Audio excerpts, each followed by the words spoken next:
Bienvenidos a una edición más de Política y Poder. En esta ocasión contamos con la grata presencia otra vez del doctor Carlos Jaigo Carranza, internacionalista y jurista, que nos va a comentar pues sobre las causas de la alta desaprobación de la clase política peruana. Como sabemos, la presidencia de la República, encabezada por la señora Boluarte, no supera el 6% en aprobación, es decir, 92, 94 de cada 100 personas la rechaza su gestión. Y casi lo mismo pasa con el Congreso de la República y con los congresistas de la República. A diario vemos escenas en donde algunos son echados de algunos lugares y creo que esto es un síntoma claro del desprecio que la población peruana cada día siente por la democracia, por el sistema político, y por eso queremos que hoy aquí el doctor Carlos Jaico nos explique qué está pasando, doctor. ¿Por qué es que en el Perú la clase política tiene y siente tanto rechazo en la población? ¿Cómo le va? Antes que nada, muchas gracias por la invitación, Norman. Un gusto estar en tu programa. Bueno, iremos directo al tema. Y aquí lo que debemos de ver es de que no es de ahora esa alta desaprobación tanto del Congreso como del Ejecutivo. Ambos poderes, digamos que están totalmente desaprobados a nivel de la aceptación de la población y no es pues únicamente de ahora. Ya lo venimos arrastrando, digamos, desde hace algunos años, ¿no? Ahora, un punto fundamental, y es un poquito lo que vemos a través de estos años, es de que hay demasiada improvisación en elegir precisamente a aquellos que van a llegar a estos puestos de gestión pública. La improvisación. Esa es una palabra que hay que mantener en la mente porque vemos que desde el inicio, o sea, cómo se genera esta democracia representativa, porque es lo que es, el ciudadano va a votar sobre, por ejemplo, el Ejecutivo una plancha presidencial y sobre el Legislativo pues una lista de candidatos al Congreso. El problema fundamental, ¿cuál es? De que el ciudadano en el fondo no elige a nadie, en sí está obligado de elegir del menú que ya le pusieron a esa. ¿No? ¿Quién hace la primera elección y la más importante? Los partidos políticos. Entonces los partidos políticos aquí están fallando totalmente el mandato constitucional que les dio el artículo 35 de la Constitución. O sea, ese artículo es importantísimo, pero por lo visto acá en el Perú nadie lo ha leído, o por lo menos lo olvidan, en el sentido de que los partidos políticos son precisamente ese vehículo que va a llevar adelante la voluntad popular. Porque acá en el Perú, ningún ciudadano, por ejemplo, puede presentarse a las elecciones de manera independiente. Lo tiene que hacer a través de qué? A través de partidos políticos. Es la única vía para poder ser elegido. Entonces, si partimos del hecho de que son los partidos políticos quienes tienen esa alta, digamos, tarea, noble labor de elegir a los mejores ciudadanos para llevarlos precisamente a cargos de elección popular, vemos entonces que hoy no están cumpliendo esa labor. Y ahí los resultados, evidentemente. Perfecto. Ese punto es evidentemente un tema muy interesante el que acaba de mencionar, pero a lo que voy es, y empezaba con una pregunta un poco bastante fuerte así, porque, es decir, siempre en los últimos años hemos tenido estas crisis en donde los niveles de aceptación de los que gobiernan, tanto en el Congreso o en el Ejecutivo, han sido bajas y en el Perú en particular los partidos políticos también tienen muy baja aprobación, muy distinto a algunos otros países como Uruguay, por ejemplo, en América Latina, que tienen instituciones mucho más sólidas, ¿no? Pero el hecho de que en el Perú tanto la presidencia de la República y el Congreso de la República no superen ni siquiera el 10% de aprobación, creo que es preocupante o es normal que eso pueda suceder en una democracia como la nuestra. No es normal y sí es preocupante. ¿Por qué? Porque la consecuencia es de que el ciudadano ciudadano pierde la confianza o la fe en el sistema representativo. Eso es lo primero. Pero precisamente con respecto a tu pregunta, eh, ambos poderes llegan y hay lo que llamamos la improvisación 2. ¿Qué significa eso? De que, bueno, ya son elegidos, pues, perfecto. Pero una vez en el poder, olvidan totalmente dos cosas. Uno, lo que han podido prometer durante la campaña. Y dos, ¿para qué han sido elegidos? Ahora, si vemos eso, precisamente si llevamos eso a una sumatoria, digamos, de acciones, vemos que en el fondo, uno, no cumplen lo que prometieron, y dos, hacen exactamente lo contrario de lo que es la labor, por ejemplo, de un congresista de poder legislar a favor de la población. Yo le doy un ejemplo. ¿De qué le sirve al ciudadano de a pie, a aquel padre de familia, madre de familia que se levanta a las 5 de la mañana a trabajar, al agricultor o al estudiante, que, por ejemplo, un congresista saque un proyecto de ley para que los corruptos puedan tener la posibilidad de candidatear a la presidencia de la República? ¿A quién le interesa? Somos el único país que está sacando proyectos de ley para que los corruptos puedan, pues, aquellos que han sido condenados por corrupción, puedan llegar a la presidencia de la República. O sea, ¿le sirve a alguien eso? Entonces, ¿verdad? Ese tipo de anomalías, ese tipo de disfuncionamientos, vamos a llamarlos así, son los que al ciudadano dice, pero ¿y eso para qué? O sea, los hemos elegido para que hagan ese tipo de cosas. Eso sería, eso es en realidad una expresión máxima de lo inútil que resulta elegir ciudadanos que en última instancia pues van a proponer este tipo de cosas. Y lo lamentable, creo yo, es que no se escucha mucho o en los espacios televisivos quizás no se escucha mucha crítica a este tipo de situaciones, a este tipo de aberraciones, porque creo que es eso, legislar o proponer una ley para que delincuentes sentenciados puedan formar parte activa y normal de la clase política, es normalizar la delincuencia dentro de la política nacional. Esa es precisamente la aberración. O sea, ¿a quién le interesa y quién quiere? O sea, prácticamente acá somos muy complacientes con la corrupción. ¿Por qué? Porque la moral que tienen estos señores es una moral de chicle. Pues. O sea, va y viene y se acomoda en función de los intereses personales, no en favor de los intereses de la nación. Eso con respecto al poder legislativo. Evidentemente, siempre haciendo las salvedades, ¿sabes? O sea, hay congresistas que valen la pena, que saben cuál es su labor y que evidentemente están trabajando. Pero, mucha, lo que vemos es gente que llega totalmente ideologizada, llega ya con las taras mismas del sistema. Por ejemplo, esto de los mochasueldos. Los mochasueldos no es de ahora. Yo quiero recalcar a quienes nos ven que ya eso de los mochasueldos lo conocemos hace 20 años y han habido condenas incluso. Y ahora que es peor, pues ya hay más blindaje que condenas. Entonces, eso evidentemente no forma parte pues de la labor de un congresista de poder legislar a favor de las grandes mayorías. Y ese es un punto que evidentemente están pues, ellos fallando, no de ahora, desde siempre, ¿no?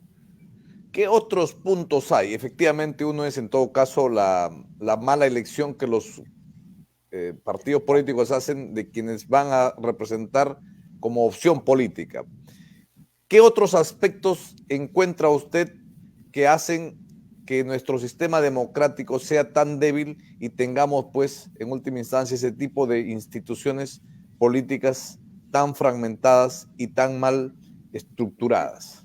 Bien, hay un elemento muy importante que se ve, no de ahora, como le digo, desde siempre, que llegan a los puestos de gestión personajes que no tienen visión de país. ¿De acuerdo? Eso tanto en el legislativo como en el ejecutivo. Llegan gente que quieren el poder por el poder, pero no llegan con una visión de país, no llegan a instalar o a proponer una visión de país. Y ese es un grave problema, porque quien llega, por ejemplo, se vuelve peón del presidente o de turno, y le debe lealtad cuando se sabe que normalmente un funcionario de confianza a quien le debe lealtad únicamente es a la Constitución y el Estado de Derecho. Nada más, lo dice la ley del Código de Ética de la Función Pública. Pero acá no. Se ha confundido eso y se vuelven pues escuderos, se vuelven abogados del presidente de turno. Y ese es un gran problema, porque en lugar de transparentar la gestión, en lugar de que demos el ejemplo con respecto a quien nos debe representar, siendo el primer ciudadano o ciudadana de la patria, pues lo que estamos haciendo al fin y al cabo es asimilarlo a cualquier otro personaje, digamos, delincuencial, cuando esa no es precisamente la imagen o el mensaje que se le debe dar a la población. Yo creo que ahí estamos cometiendo otro grave y esa es una de las causas de la gran desaprobación que hay. Hay quienes indican, estimado doctor, que un punto flaco, una debilidad enorme que se heredó del gobierno de Fujimori es que se dejaron de lado asignaturas muy importantes que deben ser parte fundamental de la base de la educación básica. Me refiero a educación cívica y a filosofía. Educación cívica porque te enseña, te forma los valores de la patria, de la república y por qué debemos ser buenos ciudadanos. Y por otro lado, la parte filosófica que te ayuda a pensar y a no aceptar las cosas tal y como son, sino a cuestionarlas, a usar la lógica y a poder equiparte con herramientas que te permitan no aceptar las cosas tal y como son, sino ponerlas en cuestionamiento. Y eso creo que la filosofía es fundamental para eso.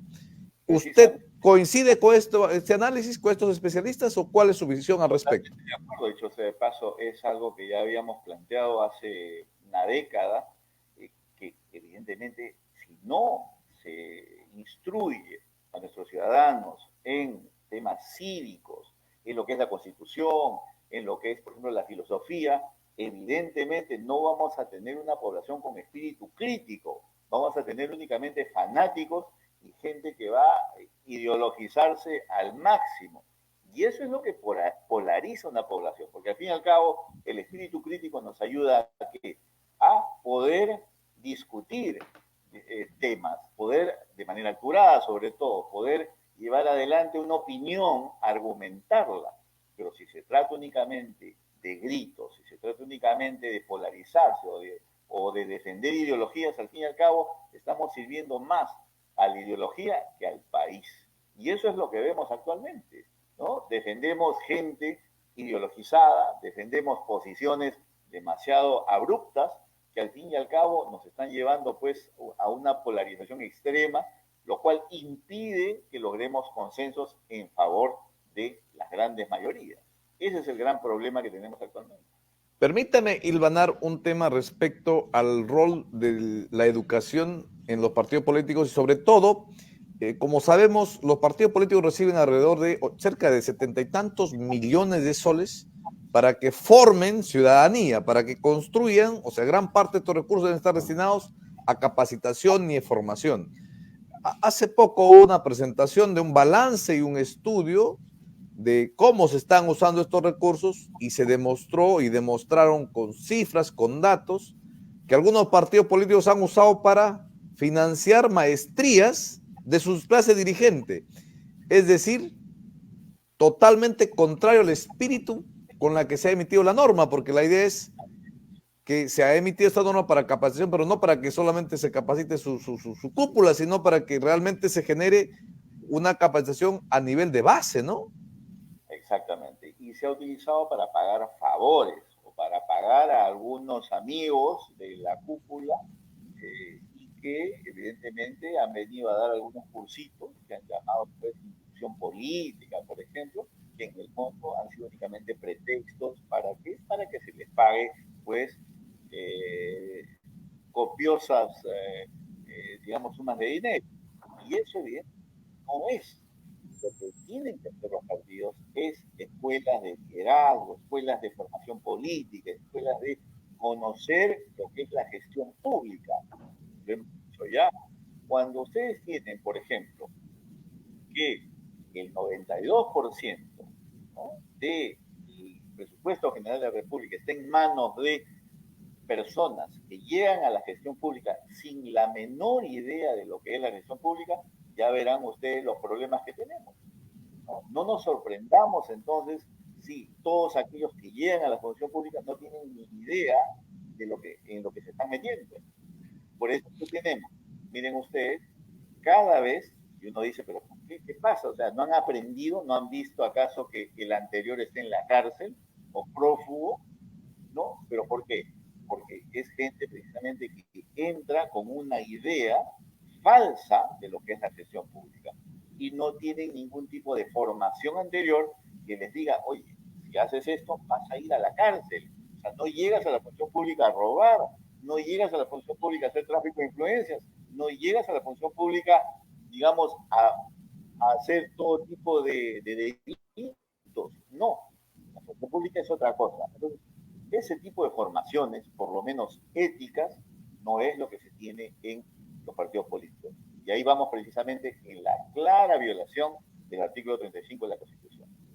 De cara a las próximas elecciones, estimado doctor, ¿cómo analiza usted las posibilidades electorales de los actuales políticos que de un modo u otro ya se conocen, que serán posibles candidatos?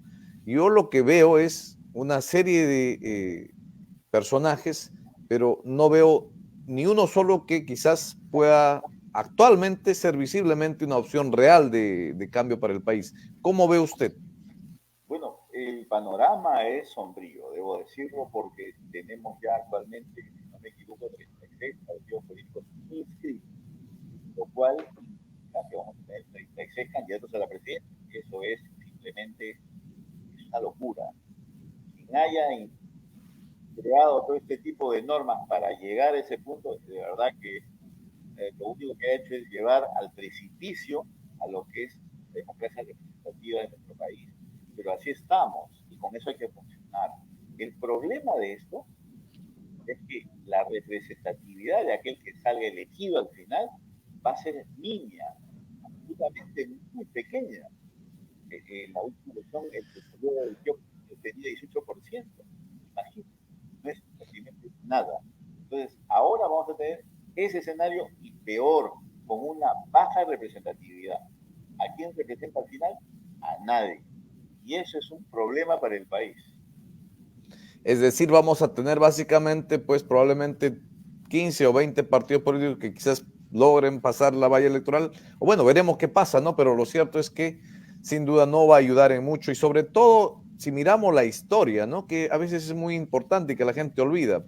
Gobiernos que no entran con una bancada fuerte tienden a tener un mal performance en su desempeño porque paran atacados constantemente, ¿no? Y eso se ha visto ya históricamente, la debilidad de un gobierno que llega sin una bancada fuerte. Y qué lástima que los expertos que supuestamente han habido no han podido trabajar en esa línea, ¿no? Para poder dotar al Perú de un sistema democrático, de un sistema político que permita la generación de bancadas mucho más fuertes, quizás, no más grandes.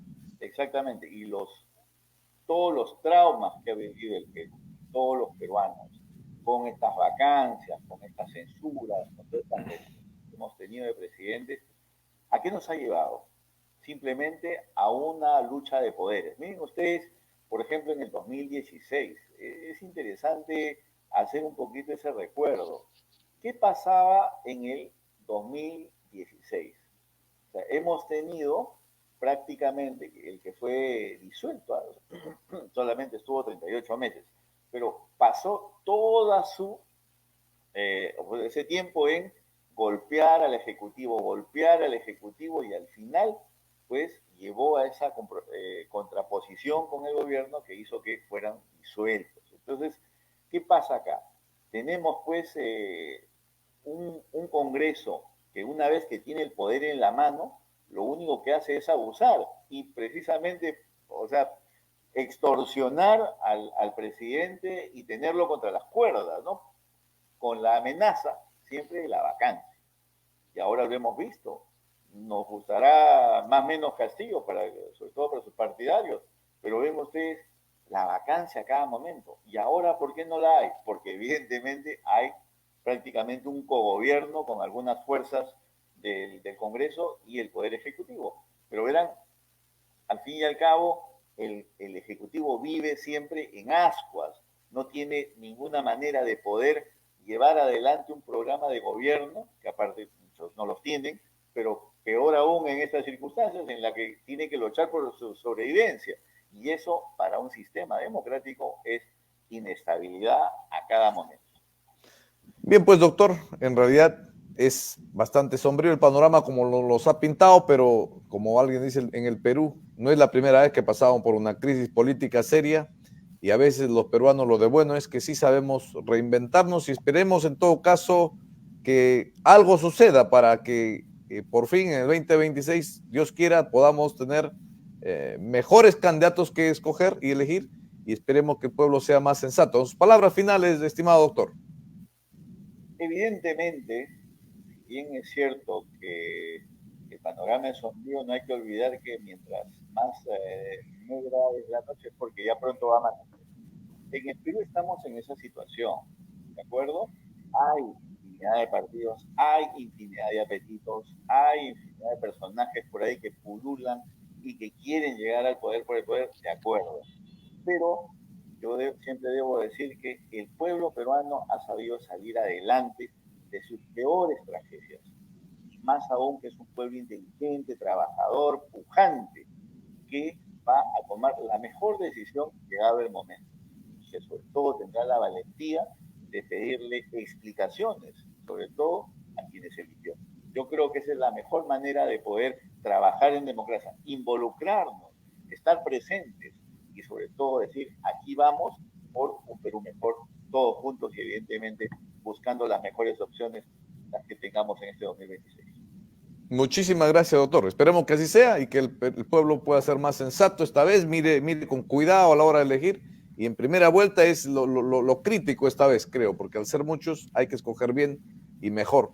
Y ojalá pues que tengamos una mejor representación. Muchísimas gracias. Con usted ha sido el internacionalista, el doctor Carlos Jaico Carranza, a quien agradecemos por su tiempo y su predisposición. Muy buenas noches.